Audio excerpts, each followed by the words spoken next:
পশ্চিম নলবাৰীত লোকাৰণ্য পৰিৱেশ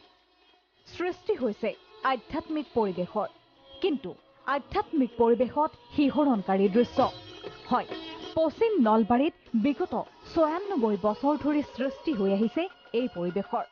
আৰু পূৰ্বৰ বৰ্ষসমূহৰ দৰে এই বৰ্ষও নলবাৰীৰ চাহপুৰত বৰ্ণাঢ্য কাৰ্যসূচীৰে মা মনসাৰ পূজা অৰ্চনা কৰা হয় এই শিহৰণকাৰী দৃশ্য প্ৰত্যক্ষ কৰক বিভিন্ন প্ৰান্তৰ পৰা অহা ভক্তই এইদৰে বিষাক্ত সৰ্পযোৰক হাতত লৈ গাখীৰ খুৱাইছে আমাৰ মন্দিৰটোত আহে নিজে আহে আৰু জংগল এৰিয়াও সেইও এটা কাৰণ